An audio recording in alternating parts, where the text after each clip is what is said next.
شامل نہیں ہیں. خاص طور پہ وہ انجیکشن جو بطور دوا ہو یا درد کشا ہو, انالجیسک ہو. اگر غذائیت کے لیے ہے تو جیسا کہ علامہ نے فرمایا بالکل اس کی ممانعت ہے, کیونکہ غذا سے مقصد تقویت کا حاصل کرنا ہے. بیماری رفع کرنے کے لیے اگر کوئی دمے کا مریض ہے یا استما کا یا الرجک پیشنٹ ہے ڈائبٹیز کے پیشنٹ ہوتے ہیں ان کو یا وہ انہیلر لیتا ہے تو وہ انہیلر بھی جو ہے اس کو غذا نہیں ہے وہ, بلکہ وہ جو رگیں ہیں سانس لینے کی جو نالیاں ہیں باریک باریک ان کو کشادہ کرنے کا کام کرتا ہے. اسی طرح نیزل انہیلر اگر کوئی یوز کر رہا ہے تو اسے بھی یوز کر سکتا ہے. اور اگر کوئی اسٹیم لے رہا ہے لیکن اس اسٹیم سے پانی اس کے اندر نہیں جا رہا, صرف اس کے جو یہ مسام ہیں یہ کھل سکتے ہیں, بطور خوراک نہیں جا رہا, بطور خوراک نہیں جا رہا. اور یہ احتیاط بھی ہے کہ صرف مسام اس کے کھلنے ہیں تاکہ نزلہ اور جو سائنوسائٹس ہے اس میں اس کو کیور ہو جائے. روزے میں اسٹیم تو لے اس کی اسٹیم بھی لی جا سکتی ہے, جس طرح عطر سونگا جا سکتا ہے. ایون یہ کہ بعض مرد ایسے ہوتے ہیں جو اگر کھانے میں نمک کم یا زیادہ ہو جائے یا مرچیں تیز دیا ہو جائیں تو اس پہ بہت سختی کرتے ہیں اپنی بیویوں کو.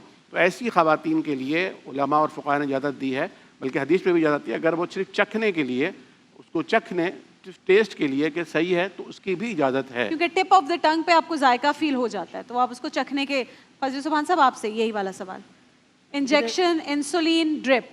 میرے خیال میں اس پہ تو سیر حاصل گفتگو ہو گئی, یہ کوئی نئی چیز ہو تو وہ بتا دیں. اور بھی ہمارے پاس سوالات ہیں لیکن اگر کچھ آپ نے اس جواب میں ایڈ کرنا. دیکھیے بنیادی طور پر تو جیسے بات آ گئی کہ اکثر فقہا نے یہ لکھا ہے کہ ہر وہ چیز جو معتاد راستے ہوتے ہیں جیسے منہ ہو گیا یا ناک کے ذریعے سے اور وہ ڈائریکٹ معدے تک پہنچ رہی ہو, اس سے تو روزہ فاسد ہوتا ہے. انجیکشن چاہے ڈائریکٹ لگے یا وینز میں لگے, انسولین لگے, یہ چیزیں چونکہ ڈائریکٹ معدے میں نہیں پہنچ رہی. اسی سے ریلیٹڈ ہے آئی ڈراپس, ایئر ڈراپس, یہ بھی یوز کر سکتے ہیں. اچھا, انجیکشن سے تو روزہ نہیں ٹوٹتا, لیکن جہاں تک ڈاکٹر صاحب نے بات کی کہ دیکھیں تقوی یہ ہے کہ ایک تو اس کو آپ طاقت کی نیت سے اور غذا کی نیت سے نہ لگائیں. روزے کا جو مقصد ہے نا وہ فوت ہو جائے گا. جہاں تک آنکھ میں دوا ڈالنے کی بات ہے تو اس سے بھی روزہ نہیں ٹوٹتا. ٹھیک ہے. اچھا, کان میں اگر دوا ڈالی جائے اور وہ پردے کے ذریعے سے اندر چلی جائے, اس کا اثر حلق تک یا معدے تک چلا جائے تو اس سے روزہ ٹوٹ جائے گا. اسی طرح ناک میں اگر دوا ڈالی جائے اور جو خیشوم جس کو کہتے ہیں ناک کا بانسا, نرم ہڈی, اگر اس سے وہ اندر سرائیت کر جائے, اس کا اثر دماغ تک چلا جائے, اس سے بھی روزہ ٹوٹ جاتا ہے. حالانکہ وہ دوائی ہے لیکن وہ اچھا, اسی ضمن میں جیسے انہوں نے سونگنے کی بات کی تو جان بوجھ کر دھویں کو حلق میں لینا, اس سے روزہ ٹوٹ جاتا ہے. بے اختیار اگر چلا جائے چونکہ وہ انسان کے بس میں نہیں, اس سے نہیں ٹوٹتا. اچھا دانش بھائی, ٹوتھ پیسٹ میں اگر اس کانفیڈنس کے ساتھ آپ نے ٹوتھ پیسٹ کیا کہ اس کا ایک ذرہ بھی اندر نہیں گیا تو نہیں ٹوٹا, لیکن ایسا پاسبل نہیں ہے. آپ کے لعاب کے ذریعے سے, پانی کے ذریعے سے اس کے ذرات خواہ مخواہ اندر چلے جائیں گے تو اس سے روزہ ٹوٹ جاتا ہے, اور اس میں احتیاط کرنی چاہیے. ایک ہوتا ہے تقوی, ایک ہوتا ہے فتویٰ. جو جتنا زیادہ اللہ کا قرب حاصل کرنا چاہتا ہے وہ فتوے نہیں تقوی کا راستہ ڈھونڈتا ہے. زبردست. سوالات ہیں میرے پاس. ایک سوال یہ ہے کہ آج کل یہ ٹرینڈ دیکھنے میں آ رہا ہے کہ بیٹا انتقال کے بعد, والد یا چچا انتقال کے بعد دادا کی قبر میں دفن ہونے کی وصیت کر کے چلے جاتے ہیں. کیا شریعت کی روح سے اس وصیت کو پورا کرنا ضروری ہے, اور ایک قبر میں دوسرے آدمی کو دفنانے کا کیا حکم ہے؟ فضل سبحان صاحب آپ شروع کیجئے. بسم اللہ الرحمن الرحیم. دیکھیں انسان مکرم ہے اور تکریم انسانی چاہے یہ زندہ ہو یا مر جائے. اب بغیر ضرورت کسی بھی قبر کو کھولنا جائز اور مناسب نہیں ہے, اس لیے کہ تکریم انسانی کے خلاف ہے.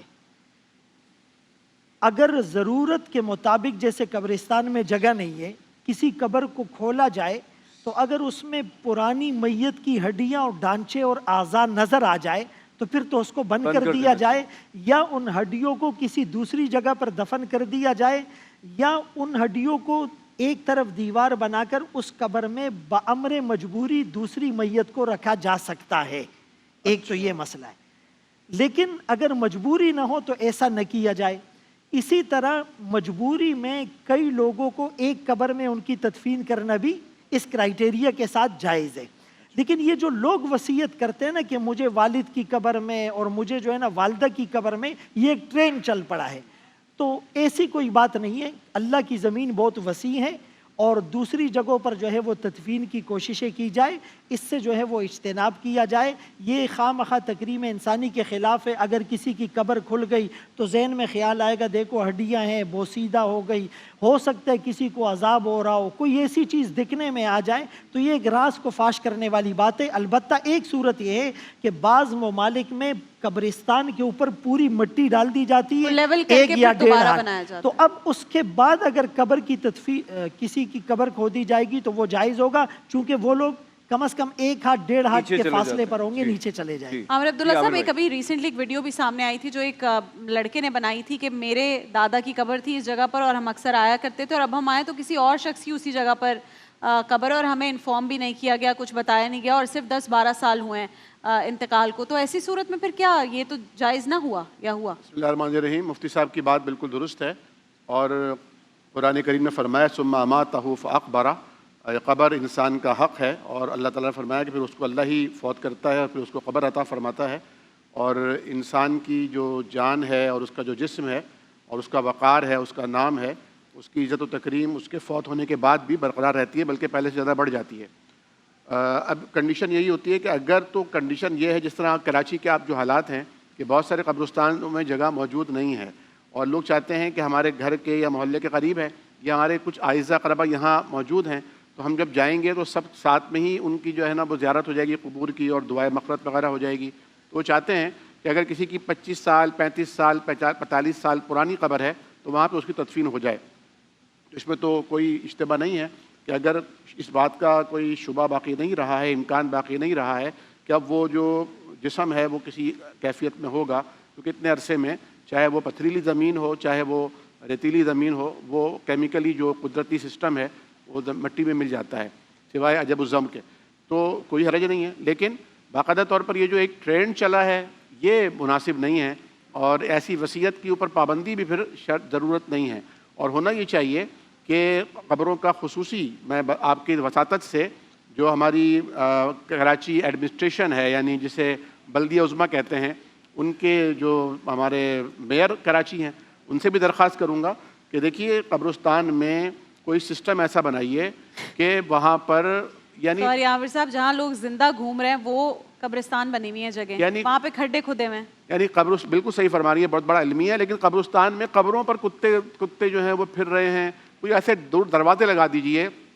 راستوں پر کوئی ایسی آپ گرل لگا سکتے ہیں، کم از کم بے حرمتی نہ ہو اس طرح قبروں کی، یہ تو بہت ضروری اور امپورٹنٹ ترین چیز ہے۔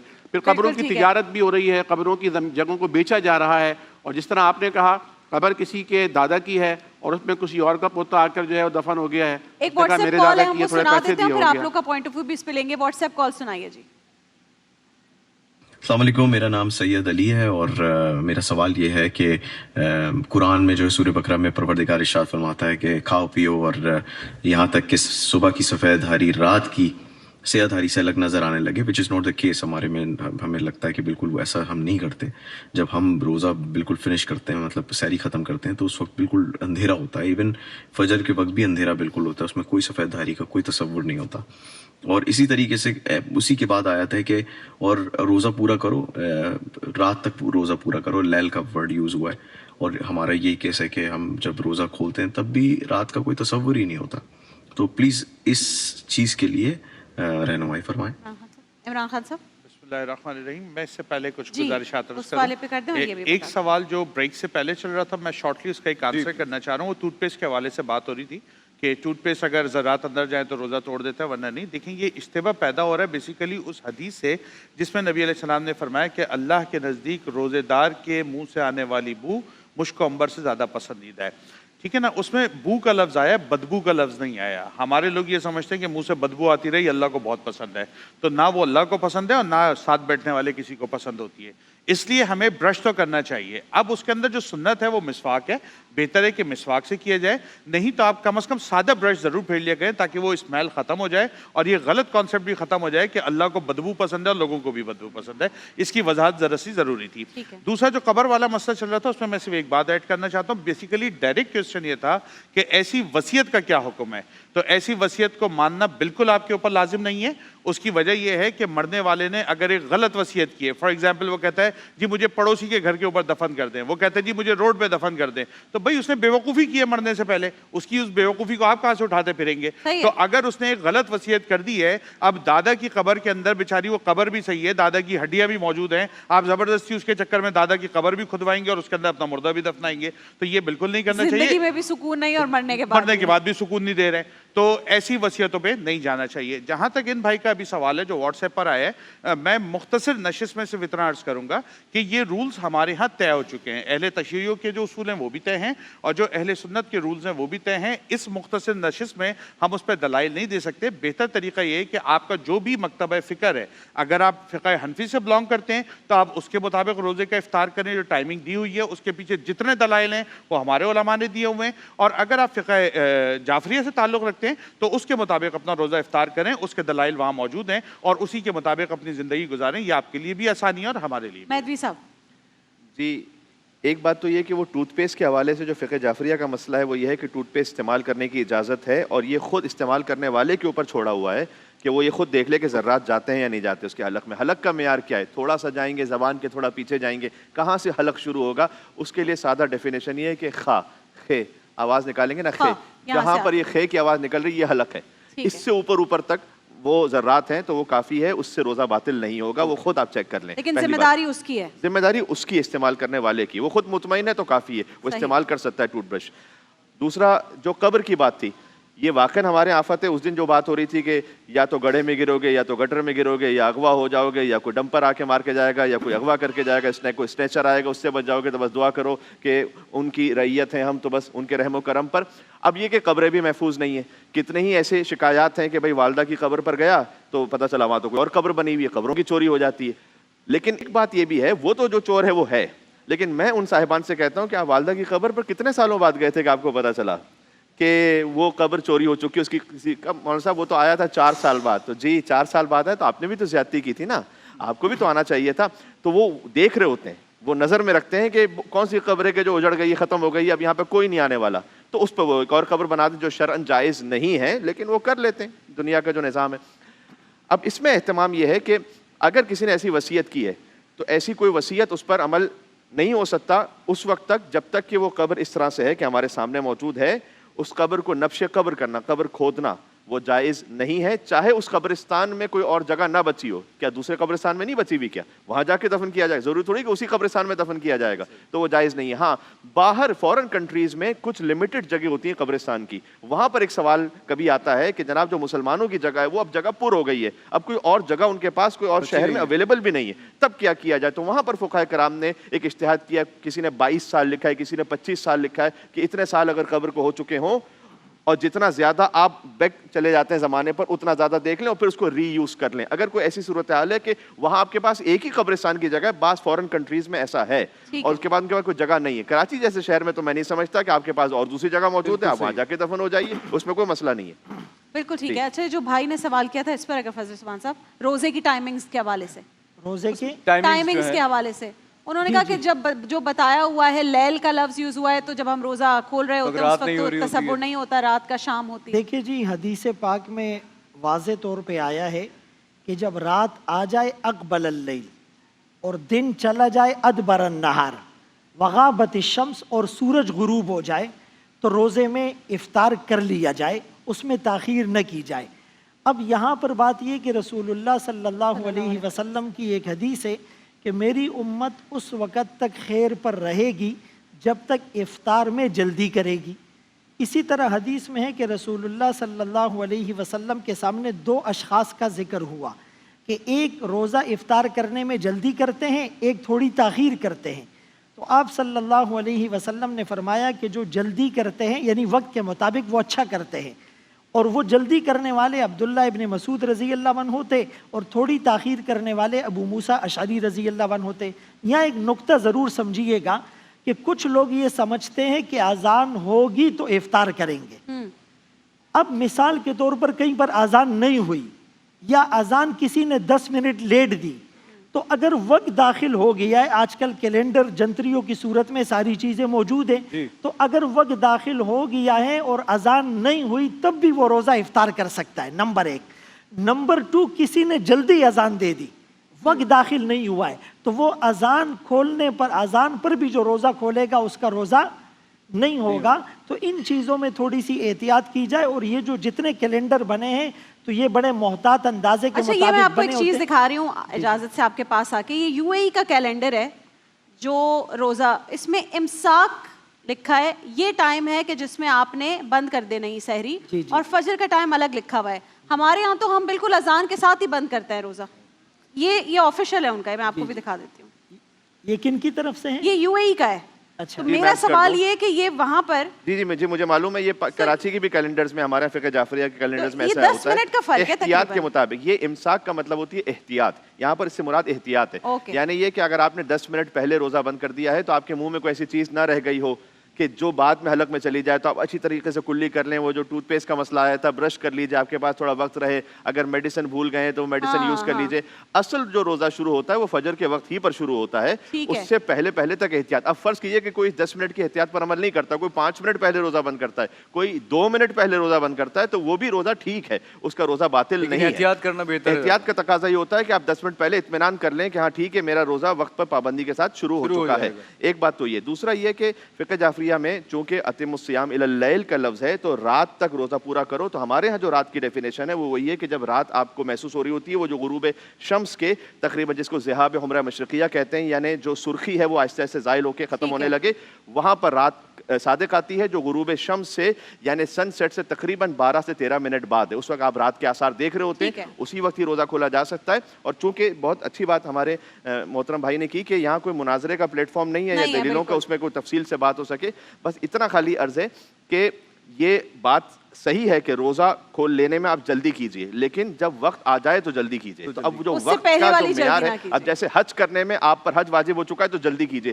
جلدی کیجئے کا مطلب ہے کہ ذی الحج میں اس کو کیجئے، رمضان میں حج نہ کر لیجئے کیونکہ وقت ہی نہیں آیا ہوا۔ عامر عبداللہ صاحب، بسم اللہ الرحمن الرحیم۔ آپ کھڑی ہو گئی، اس کے ٹائم ختم ہو گیا ہے، تھوڑا سا ٹائم، لیکن آپ کو کل زیادہ، آپ کی بہن کا وعدہ ہے، زیادہ ٹائم کل دوں گی آپ کو۔ یہی تو شروع کر دیں گے، کل ہی شروع کر دیں گے۔ نہیں، آپ شروع کیجئے، 1.5 منٹ ہے، 2 منٹ ہے بلکہ۔ بسم اللہ الرحمن الرحیم۔ بہت اچھی خوبصورت گفتگو ہوئی ہے، اور بہت ہی اخلاق کے ساتھ اور بہت ہی علمی انداز میں ماشاءاللہ یہاں بات ہوتی ہے، اور اس پہ کریڈٹ دیتا ہوں میں گرین ٹی وی کو بھی اور علماء کرام کو بھی۔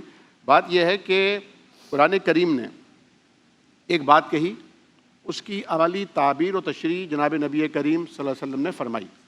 تو قرآن کریم کو ہم آج کے دور میں بیٹھ کر محض عربک ورڈ سے نہیں سمجھ سکتے، بلکہ اس کے لیے ہمیں حضور کریم کی تشریح اور آپ کی جو وضاحت ہے، تبیین ہے، اس کی ضرورت پڑتی ہے۔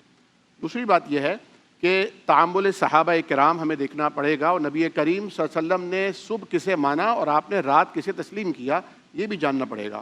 بات یہ ہے کہ یہاں قرآن کریم نے جو فرمایا نا کہ آپ نے جس طرح سائل نے سوال کیا تھا کہ اندھیرا ہوتا ہے اور ہم صبح سمجھ کر روزہ رکھ رہے ہوتے ہیں، تو بات یہ ہے کہ وہ صبح کا اول وقت ہوتا ہے جب صبح صادق اسے کہا جاتا ہے۔ ایک صبح کاذب ہے اور ایک صبح صادق، نمبر 1۔ نمبر 2 یہ، جب افطار کا وقت ہے تو اگرچہ ہمیں لگ رہا ہے کہ اس وقت دن ہے، شام کا ایک آخری پہر ہے اور رات شروع نہیں ہوئی، لیکن وہ آغاز ہوا ہے رات کے شروع ہونے کا۔ اسی لیے قرآن نے الی اللیل کہا، غسق اللیل نہیں کہا۔ رات کا اندھیرا تو قرآن کو مطلوب ہی نہیں ہے۔ اور علامہ صاحب نے فرمایا کہ ہم 10 سے 13 منٹ کا جو فرق رکھتے ہیں، تو لیکن میں یہ سمجھتا ہوں کہ اس وقت بھی اندھیرا نہیں ہوا ہوتا مکمل، اس کو رات کہتے ہیں۔ وہ رات تو پھر اب کراچی میں تو آتی ہی نہیں ہے۔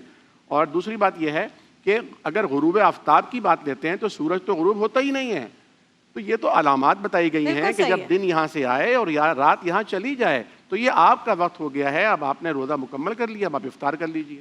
بالکل ٹھیک ہے، اور یہ بہت ریسرچ کے بعد اس پر، اور ہماری جتنے وقت بچا نہیں ہے کہ اس میں کوئی تفصیل میں جایا جائے، بہرحال جو جس کو فالو کرتا ہے اس کو فالو کر لیں۔ بالکل، جہاں جس کو فالو کرتے ہیں اس مکتبہ فکر کے تحت آپ اس کو فالو کریں، روزہ اچھے سے گزاریں۔ باقی بہت ریسرچ کے بعد یہ کیلنڈرز بنے ہیں، تو آپ پریشان نہ ہو۔ دیکھیے محفل رمضان لائیو ٹرانسمیشن روزانہ دوپہر 2 بجے سے صرف گرین انٹرٹینمنٹ پر۔